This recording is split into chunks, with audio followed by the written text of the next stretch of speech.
In the quiet town of Bueya Hill, the boys grew up as brothers.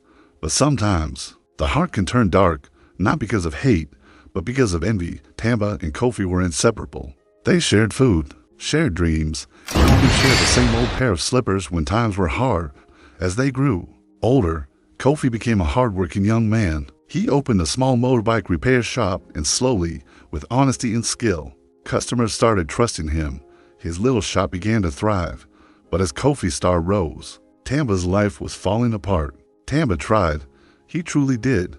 But jobs were scarce, and his pockets stayed empty. Every day, he watched Kofi succeed, and the admiration he once felt quietly transformed into jealousy. And jealousy, when fed, becomes a monster. That was when a small secret group began recruiting in the shadows. They promised power, influence, and fast success. In his frustration and desperation, Tamba joined them. He wasn't evil, but he was vulnerable and looking for a way out of his struggle. One afternoon, he overheard the villagers talking. "Kofi will soon be the richest young man in this town."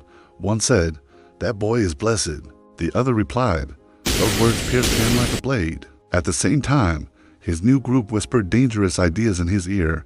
"Your friend is blocking your blessings. Remove him and you will rise." The poison took root. That night, Tamba didn't plan. He didn't think. He stormed into Kofi's shop just as he was closing. Blinded by an anger he couldn't even understand. "Why are you acting like you're better than everyone?" he yelled. Kofi, confused and hurt, replied, "What? Tamba, I've never left you behind. What's wrong?" The argument escalated. Shouts filled the air, and in one reckless moment, anger exploded. Everything changed. The next morning, the town woke to tragedy. A friendship was destroyed, and a future was lost. As Tamba was put in handcuffs, his head down in shame, he finally broke down and confessed, "I didn't hate him.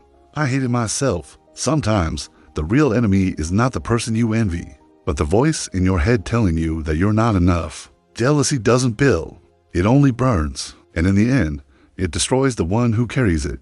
Let this story remind us, someone else's success is not your failure. We all grow at different times on our own paths. Subscribe and like for more real-life inspired stories.